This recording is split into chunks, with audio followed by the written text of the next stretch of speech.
An operating system wasn't found.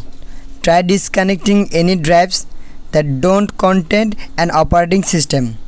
Press Ctrl Alt Del to restart. এই সমস্যাটা হয় মূলত আপনার কম্পিউটার চলাকালীন অবস্থায় যদি কারেন্ট বা বিদ্যুতের আপ ডাউন হয় সেক্ষেত্রে এই প্রবলেমটা দেখা দিতে পারে। সেক্ষেত্রে কন্ট্রোল অল্টার ডিলিট প্রেস করে আমরা রিস্টার্ট করে নেব। তো আমরা রিস্টার্ট করতেছি। রিস্টার্ট করার পর আপনাকে বায়াস মোডে চলে যেতে হবে। আর সেক্ষেত্রে বায়াস মোড আপনার কম্পিউটারে বায়াস মোড কোনটা বা অপশনটা কি সেটা আপনাকে একটু জেনে নিতে হবে।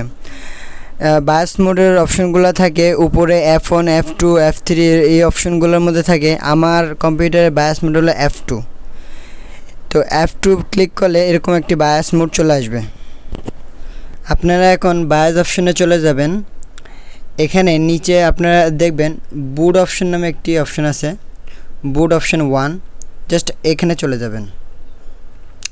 এখানে যাওয়ার পরে বেশি কোনো কাজ নাই, শুধু নিচে দেওয়া আছে উইন্ডো বুট ম্যানেজার, জাস্ট এটা ক্লিক করে দিবেন। উইন্ডো বুট ম্যানেজার এখানে ক্লিক করে দেওয়ার পরে আপনারা সেভ অপশনে চলে যাবেন। সেভ অপশনে গিয়ে আপনারা জাস্ট আর বেশি কিছু কাজ করতে হবে না, শুধু ইন্টারপ্রেস করে দিলেই হয়ে যাবে।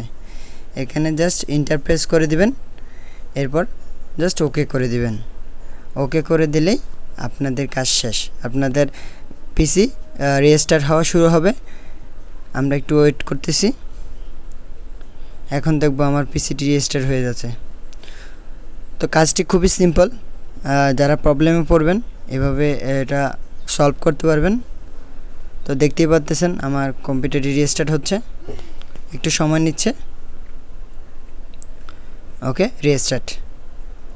আশা করি আপনার প্রবলেমটা সলভ করতে পারবেন। ধন্যবাদ।